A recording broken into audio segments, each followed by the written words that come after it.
Hello students, welcome to Concept Factory. आज के इस लेक्चर में हम स्टैंडर्ड 10th के साइंस 1 के चैप्टर 1 ग्रेविटेशन के बारे में पढ़ेंगे। जैसा मैं आपको बता दूं कि हम 9th स्टैंडर्ड से ही ये जो साइंस है हमें दो चीज़ों में डिवाइड हो गया था। एक तो हमारा साइंस 1 था और दूसरा हमारा साइंस 2 था। साइंस 1 की अगर बात करें तो साइंस 1 में दो चीज़ें हम पढ़ते थे, एक तो पढ़ते थे फिजिक्स एंड दूसरा हम क्या पढ़ते थे, केमिस्ट्री पढ़ते थे। ओके, सो ये जो ग्रेविटेशन चैप्टर है ना, ये फिजिक्स के अंडर आता है। ओके, इतना तो एक बेसिक्स तो हमें क्लियर ही होना चाहिए कि मेरा जो ग्रेविटेशन चैप्टर है ना वो फिजिक्स के अंदर आता है। बट आपको एक बात बता दूं, साइंस 1 की जो फिजिक्स और केमिस्ट्री है ये बहुत सारे स्टूडेंट्स को ना बहुत डिफिकल्ट होते हैं लर्न करने में, समझ में नहीं आता इनकी छोटी छोटी चीज़ें। मैं आपको बता दूं, अगर आपको अपना साइंस 1 स्ट्रॉन्ग करना है ना, आज हमारा डे 1 है, लेक्चर 1 है और ग्रेविटेशन के बारे में हम पढ़ रहे हैं। मैं ये जो पूरा सेशन चलेगा, ये पूरा सेशन चैप्टर 10 तक जाने वाला है। छोटे छोटे वीडियोस, एक एक पेज, दो दो पेज हम रेगुलर बेसिस पे पढ़ेंगे और चैप्टर 10 तक हम जाएंगे। अगर आप चाहते कि चैप्टर 10 आते आते मेरे सारे साइंस 1, जो भी साइंस 1 मेरा अभी तक वीक चल रहा था, साइंस 1 का जो फिजिक्स और केमिस्ट्री का पार्ट था, वो स्ट्रांग हो जाए, तो आपको इसमें जो बेसिक चीजें हैं, अगर आपको एक बोलूं क्या क्लियर रहना चाहिए आपका बेसिक, मैं बाकी सब एडवांस लेवल क्लियर करा दूंगा, आपका ये बेसिक कॉन्सेप्ट हमेशा क्लियर रहना चाहिए। और बेसिक्स अगर क्लियर रहेगा तो ये जो छोटे छोटे इसमें टॉपिक्स है जो आपको हार्ड लगते हैं, ये बहुत ही आसान हो जाएंगे। ओके, सो आपका बेसिक्स क्लियर होना चाहिए इसमें। तो अगर जो ग्रेविटेशन की बात करें तो मैंने तो यहां पे पहले से लिख के रखा है कि बेसिक्स टू बी क्लियर्ड। ये बेसिक चीजें जो हमारी क्लियर होनी चाहिए। सबसे पहले मैं आपको बता दूं, जैसे आप 8th 9th में आपने ये दो वर्ड सुना होगा, मास एंड वेट सुना होगा, वैसे आपने एक और वर्ड सुना होगा, distance and displacement, speed and velocity.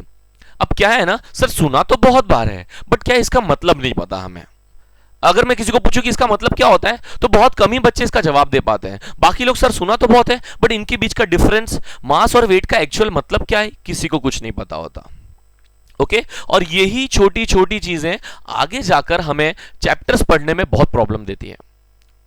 अगर ये बेसिक छोटे छोटे क्लियर है, gravitations, does gravity is same everywhere, और हर प्लैनेट पे क्या ग्रेविटी सेम है क्या, इफ नॉट देन व्हाई, क्यों डिफरेंट है। अगर ग्रेविटी सेम नहीं है, अगर सेम नहीं है तो क्यों सेम नहीं है, किसने दिया इनकी वैल्यूज, मतलब इसकी मून की ग्रेविटी कम रहेगी, सन की ग्रेविटी बहुत ज्यादा रहेगी, ये किसने बताया या कैसे पता चला कि इसकी ग्रेविटी कम है या ज्यादा है। सन पे तो जा नहीं सकते थे, तो कैसे पता चला इन सब के बारे में। अगर ये सब छोटी छोटी चीजें हमें पता होंगी ना तो ये चैप्टर्स बहुत इजी हो जाता है। और अच्छा, ये जो छोटी छोटी चीजें, यही हमारा बेसिक पार्ट है, कोर पार्ट है।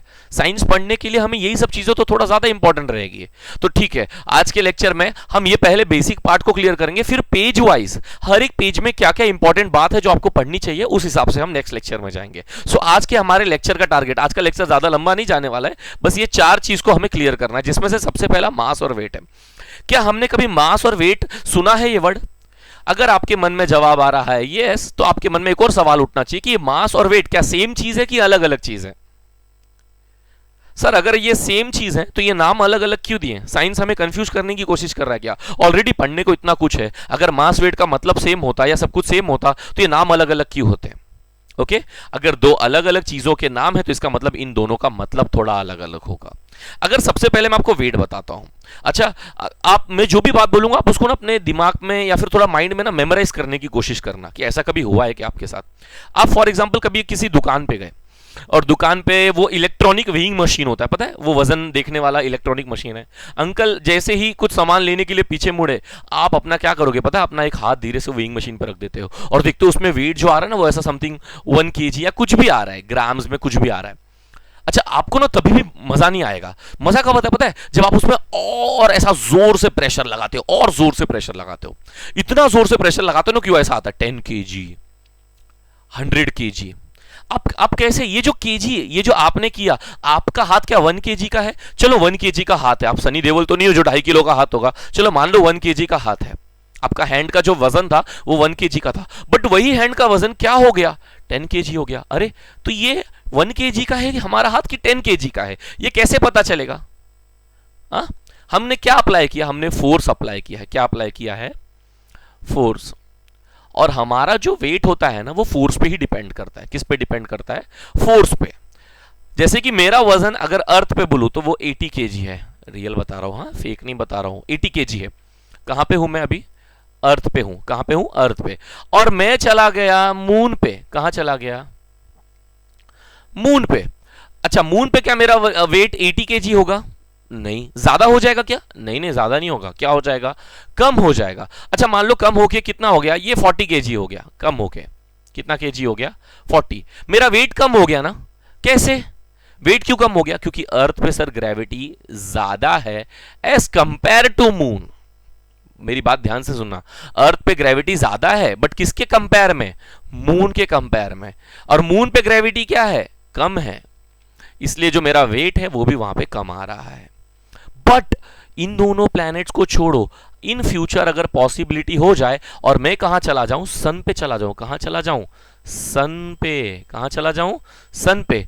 क्या मेरा वेट 80 रहेगा? हा या ना? ना। क्या मेरा वेट 40 रहेगा? हा या ना? ना। 80 से कम रहेगा क्या? नो सर, 80 से बहुत बहुत बहुत ज्यादा होगा। 80,000 हो सकता है। सर सन पे खड़े नहीं हो सकते हम सर, सन तो बहुत हीट है, बहुत गर्म है। मैं आपको एक पॉसिबिलिटी बता रहा हूं कि अगर आप सन पे चले गए या सन पे खड़े भी हो गए तो वहां पर आपका वजन कुछ इतना आ सकता है। क्या ये ज्यादा है? बहुत ज्यादा है सर। क्यों? इससे क्या पता चलता है हमारा कि सन पे ग्रेविटी जो है वो बहुत ज्यादा है।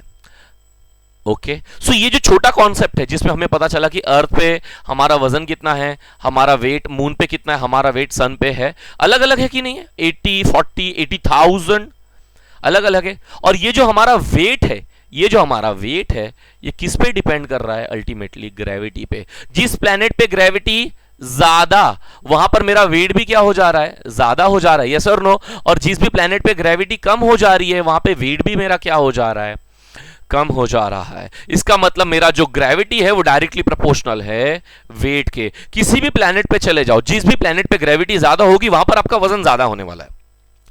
बट जिस भी प्लेनेट पे ग्रेविटी कम रहेगी वहां पर आपका वजन क्या हो जाएगा? वजन हमारा कम हो जाएगा। ये तो हो गई सर वेट की बात। चलो वेट तो आता था सर, हमने वेट वगैरह तो हमने बहुत बार नापा है डॉक्टर की दुकान पे जाकर या डॉक्टर के क्लिनिक पे जाकर बहुत बार देखा है हमने वेट हमारा कितना होता है। स्टेशन पे एक एक रुपए डाल के हमने देखा है कि हमारा वेट कितना होता है। सर ये मास क्या है? मास, ये मास कोई वो साउथ इंडियन मूवी का मास सुपर हीरो है क्या? नहीं नहीं नहीं, ये अलग मास है। साइंटिस्टों का यह कहना है कि आप प्लैनेट टू प्लैनेट चले जाओ, ग्रेविटी बदलेगी, यस और नो? और ग्रेविटी बदलेगी तो उसके हिसाब से हमारा क्या बदलने वाला है? सर हमारा वेट बदल जाएगा। जहां ग्रेविटी ज्यादा होगा वहां हमारा वेट ज्यादा होगा, जहां ग्रेविटी कम होगी वहां हमारा वेट क्या रहेगा? कम रहेगा। बट साइंटिस्ट का यह कहना है कि तू कहीं भी चले जा मेरे भाई, कहीं भी चले जाओ आप, आपका mass will be always constant. Mass will be always constant. Mass कभी चेंज होगा नहीं। ऐसा कैसा? सर ग्रेविटी बढ़ रही है, कम हो रही है, planet to planet, earth moon sun का कंपैरिजन चालो, यहां पे ग्रेविटी बदल रही है, वेट में भी फर्क आ रहा है, ये मास सेम क्यों है? साइंटिस्ट का ये कहना है कि मास इज कांस्टेंट। कांस्टेंट का मतलब क्या बोल रहा हूं मैं भाई? Same. Mass will B same everywhere, कहीं भी जाओ। सर ये मास है क्या? मैं आपको समझाता हूं, आप ध्यान से देखो। चलो मान लो कि एक बॉटल है मेरे पास, ओके, और वो बॉटल में मैंने पूरी तरह से पानी भर रखा है, उसमें कंप्लीट पूरा पानी भरा पड़ा है इसमें। अब देखो इसका वेट मैंने यहां पे देखा, कहां पे देखा? अर्थ पे 1 kg आ रहा था। कितना आ रहा था? 1 kg।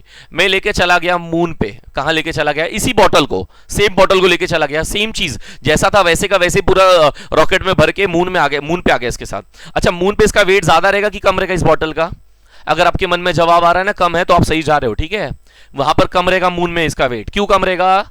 यस, क्योंकि यहां पे वहां पे ग्रेविटी क्या है? कम। जहां ग्रेविटी कम वहां हमारा वेट कम, जहां ग्रेविटी कम वहां हमारा वेट कम हो जाएगा। वेट कम मतलब से कितना आ गया पता है? 500 ग्राम्स आ गया। ग्राम्स, हाँ, केजी नहीं, 500 ग्राम्स आ गया। अच्छा मून के बाद में इसको लेके चला गया, इसी बॉटल को लेके चला गया सन पे। कहां लेके चला गया? सन पे। सन पे कितना आएगा? चलो मैं बोलता हूं सन पे 10,000 केजी आ रहा है। 10,000 केजी आ रहा है, ओके।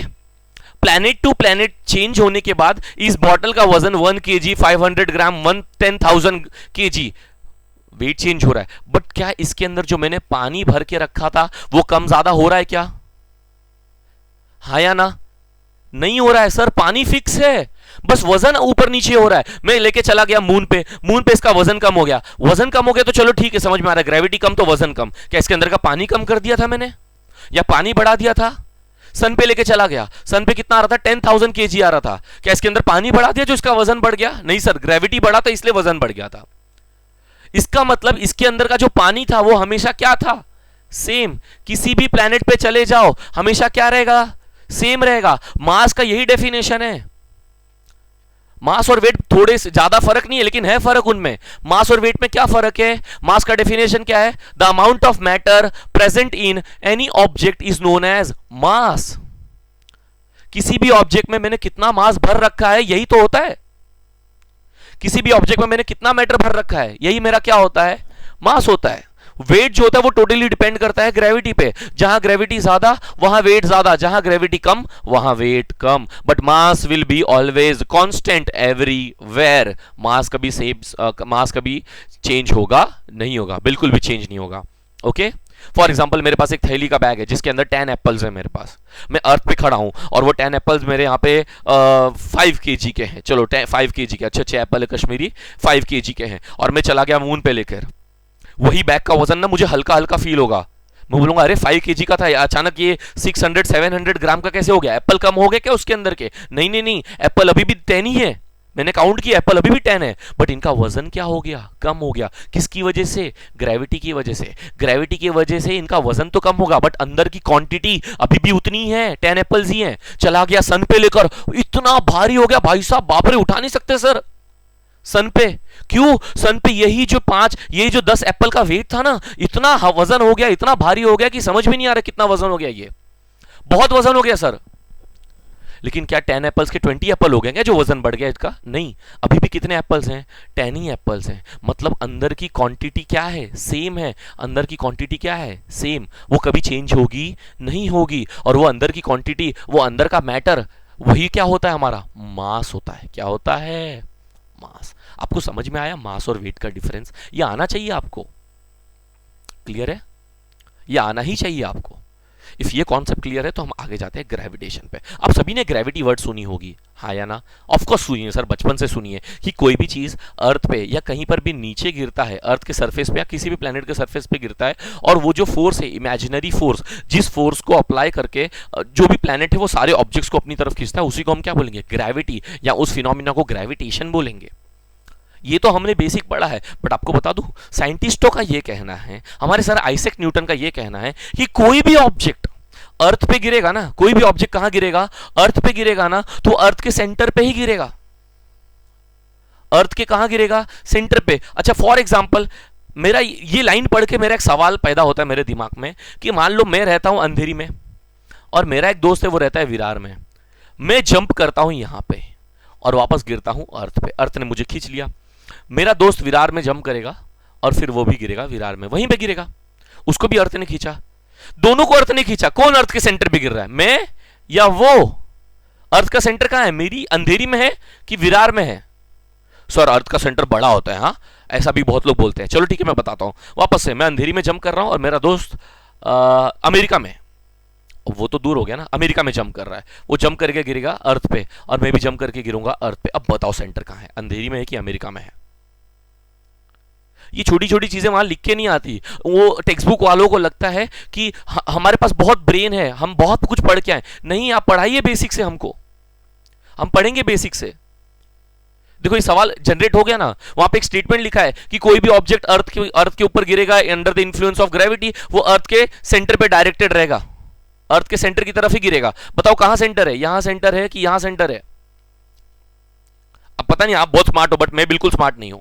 मैं तो बहुत ऐसे डिटेल में और ऐसे अटपटे सवाल पूछूंगा ही पूछूंगा। सवाल जनरेट होगा ही होगा भाई। और एक बात बता दूं, ये सवाल आपके दिमाग में जनरेट होता है बट आप कभी क्लास में पूछते नहीं हो, ठीक है? ओके, इसका जवाब मैं देता हूं आपको। अर्थ हमारा कैसा है पता है? अर्थ ऐसा स्पेरिकल शेप का है। ओके, और एक बात बता दूं, अर्थ पे मैं यहां पे ऐसा खड़ा रहूंगा, आया ना? और यहां पे नीचे कैसे खड़े रहेंगे हम? नीचे ऐसे खड़े रहेंगे ना। जिसने भी सोचा था सर के बल खड़े रहेंगे, भाई थोड़ा जाग जाओ, 10 चालू हो गया है। ऐसे खड़े रहेंगे पैर के बल। और अगर ये आदमी यहां से जंप करेगा तो कहां गिरेगा? अर्थ के सेंटर की तरफ ही डायरेक्टेड रहेगा। ये आदमी यहां से जंप करेगा तो कहां डायरेक्टेड रहेगा? अर्थ के सेंटर पे। सर आप चीटिंग कर रहे हो, आप स्ट्रेट कर रहे हो। ठीक है, एक क्रॉस में दिखाता हूं। देखो यहां पे अगर आदमी खड़ा है, ऐसा दिख रहा है क्या? ये भी अगर जंप करेगा तो किधर गिरेगा? अर्थ के सेंटर पे। इसका मतलब कोई भी ऑब्जेक्ट कहीं से भी जंप करे वो कहाँ गिरता है? अर्थ के सेंटर पे ही गिरता है। कहाँ गिरता है? अर्थ के सेंटर पे गिरता है। समझ में आ गया? ग्रेविटी का ये कॉन्सेप्ट पहले पेज पे ही कॉन्सेप्ट है।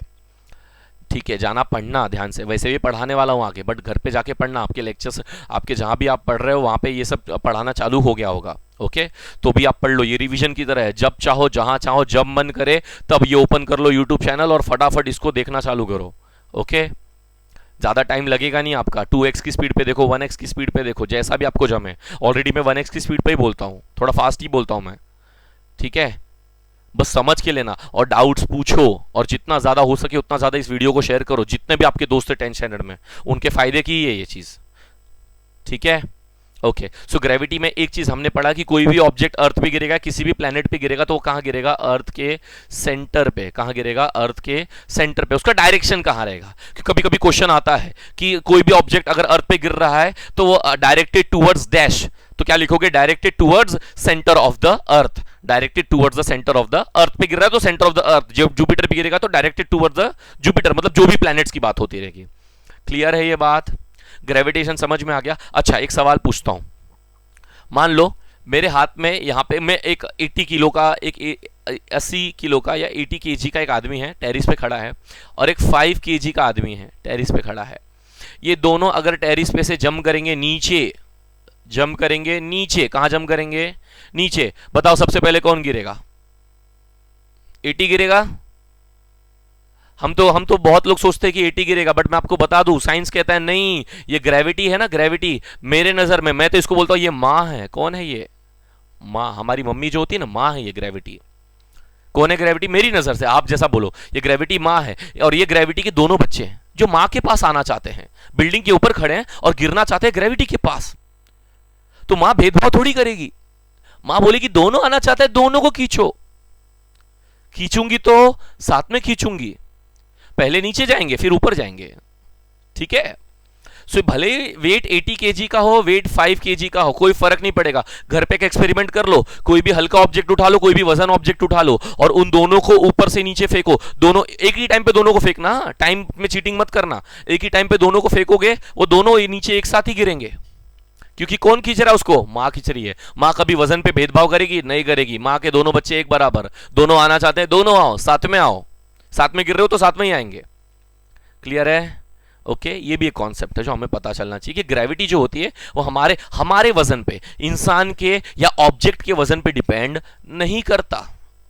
ऑब्जेक्ट का वजन चाहे ज्यादा रहे, ऑब्जेक्ट का वजन चाहे कम रहे, ग्रेविटी दोनों ही ऑब्जेक्ट के लिए, चाहे वजन हो चाहे हल्का हो, दोनों के लिए क्या रहेगी? फिक्स रहेगी। क्या रहेगी? फिक्स रहेगी। अगर आपको ये कॉन्सेप्ट समझ में आ गया है तो हम आगे कॉन्सेप्ट में आगे बढ़ते हैं। ओके, तो थर्ड क्वेश्चन है हमारा, does gravity is same everywhere? Everywhere मतलब एवरी प्लेनेट। क्या हर प्लेनेट पे ग्रेविटी सेम है? सर अभी हमने पढ़ा नहीं, ग्रेविटी सेम नहीं है। अर्थ पे ग्रेविटी थोड़ी मीडियम साइज की है, मून पे ग्रेविटी कम है, और सन पे ग्रेविटी कैसी है? बहुत ज्यादा ग्रेविटी है, बहुत ही ज्यादा ग्रेविटी है। कहां पे? सन पे। और मून पे ग्रेविटी क्या है? वहां पे कम क्यों है?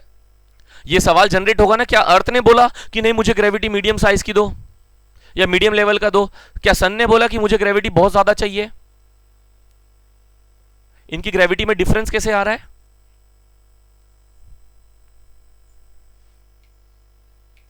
इनकी ग्रेविटी में डिफरेंस कैसे आ रहा है?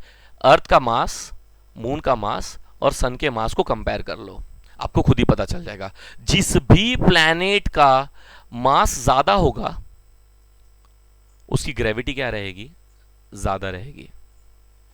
जिस भी प्लैनेट का मास कम रहेगा उसकी ग्रेविटी क्या हो जाएगी? कम हो जाएगी। क्लियर है ये कॉन्सेप्ट? मास जो होता है वो डिपेंड करता है प्लैनेट के मास पे। जो ग्रेविटी होती है वो डिपेंड करती है प्लैनेट के मास पे। सो क्या ग्रेविटी हर प्लैनेट पे सेम है? यस और no? No, gravity is not same in every planet. इसका आंसर क्या आएगा? नो। ओके, ये मुझे पता था इसका आंसर नो आने वाला है, इसलिए तो मैंने लिखा है if no then why. Why का मतलब कि क्यों सेम क्यों नहीं है? क्योंकि सर अर्थ का मास, मून का मास और सन का मास सबसे ज्यादा है, इसलिए वहां पे ग्रेविटी सबसे ज्यादा है। मून का मास कम है as compare to earth and sun, इसलिए यहाँ पे ग्रेविटी क्या है, एकदम कम है। और अर्थ का मास जो है वो मून से तो भले ही ज़्यादा है बट सन से कम है, इसलिए यहाँ पे उसकी ग्रेविटी क्या है, एक मीडियम साइज़ की है। मून से मीडियम साइज़ मतलब मीडियम लेवल की। हम सर्वाइव कर ले रहे हैं ना वहाँ पे। अब चले जाओ सन पे और सर्वाइव करके दिखा दो 2 सेकंड तक। एक पार्टिकल, इफ अगर मैं यहाँ पर सन पे खड़ा हूँ, फॉर एग्जाम्पल सन के सरफेस पे खड़ा हूँ मैं, मेरा ये जो हेड है ना, हेड ये अभी भी हवा में है ना, ये सन उसको भी खींचेगा नीचे, इतने जोर से खींचेगा कि जब तक बॉडी का एक एक पार्टिकल सन के सरफेस को ऐसा टच ना कर दे, ऐसे टच ना कर दे, तब तक सन छोड़ेगा नहीं। क्लियर है? तो सन पे ग्रेविटी बहुत ज्यादा है। तो ये चारों कॉन्सेप्ट जो हैं वो आपको आने चाहिए ग्रेविटी पढ़ने से पहले। ग्रेविटी किसने डिस्कवर की थी, कोई बता सकता है? कितने बोलते हैं आइजैक न्यूटन। आइजैक न्यूटन, भाई थोड़ी रिस्पेक्ट कर दो, थोड़ी रिस्पेक्ट दे दो, बहुत बड़े साइंटिस्ट है वो। सर आइजैक न्यूटन बोला करो उनको, पहले से बोल रहा हूं। और ये जो मार्केट में जो बार बार बोलते हैं ना, इनके सर पे नारियल क्यों नहीं गिर गया, एप्पल गिर गया, वो नहीं रहते तो कोई और डिस्कवर कर देता। डिस्कवरीज की कमी थी क्या उस टाइम पे? कोई ना कोई तो इन्वेंशन चल ही रहा था ना, कोई ना कोई तो कर ही देता।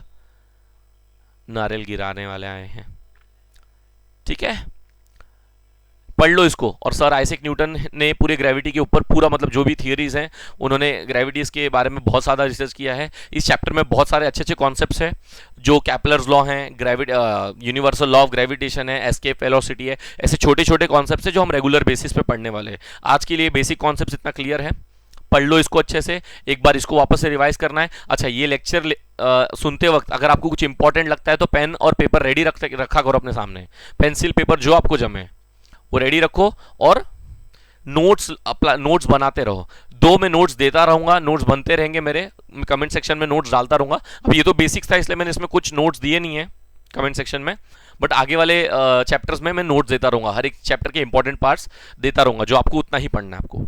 ठीक है, मैं इस वीडियो को एंड करता हूं। ओके, और ये साइंस 1 के बाद एक मैथ्स 2 का चैप्टर 1 का बेसिक कॉन्सेप्ट उसका भी आने वाला है। ठीक है, सो ये वीडियो के बाद इफ थोड़ा टाइम मिले इवनिंग में कभी भी आप देखो, एक मैथ्स 2 का भी देख लेना बेसिक पार्ट। रोज का रोज साइंस 1 और मैथ्स 2 के चैप्टर्स, या फिर एक पेज तो एक पेज, एक सम तो एक सम, कुछ ना कुछ तो अपलोड होता ही रहेगा। कुछ एकदम इंपॉर्टेंट चीज आ गई तो अपलोड नहीं हो पाएगा, वरना रेगुलर बेसिस पे अभी अपलोड होने वाला आपके लिए। ओके, चलो मिलते हैं अगले वीडियो में।